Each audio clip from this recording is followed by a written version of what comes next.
inspiration for the Wikihouse sort of comes from my background coming into Yale.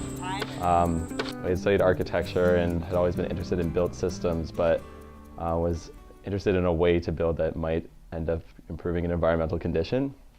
So I guess what I study here is sustainable building in a way.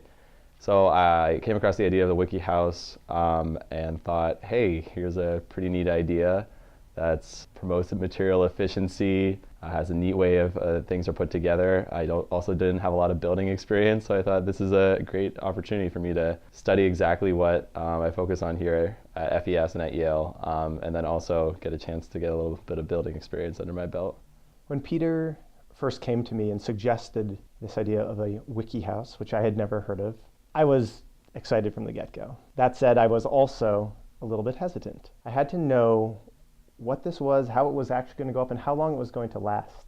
I was shopping this idea around to a lot of people, saying, I think I want to make this part of my master's project. And I ended up meeting up with Justin, who's also an FES alum, and I pitched the idea, and about an hour later, he's like, yep, okay, let's go.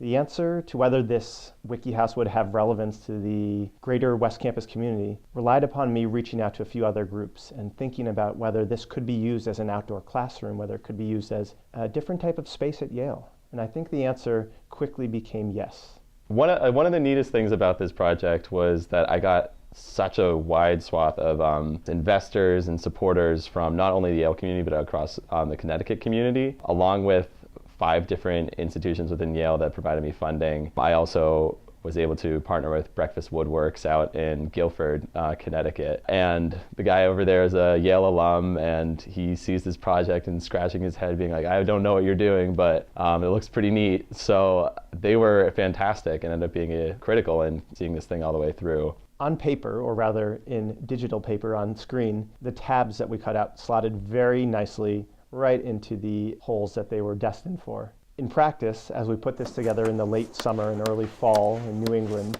the humidity, the moisture, the heat increased the width of the tabs ever so slightly. And because they were cut so precisely by the CNC machine, they in turn didn't quite fit. So while that was somewhat frustrating at the moment, again, that is one of those issues where Peter can take that and push that knowledge on to future iterations of this design. So if it's going to be built as a modular shelter, as a shelter for disaster relief in a climate that would tend to swell wood of similar types, this can lead towards the next iteration not having that same issue. The structure itself is beautiful, it's minimal, and being surrounded by an invasive but beautiful plant allows it to act as a very zen place, for lack of a better word. Meditation groups and mindfulness groups gravitated towards it immediately.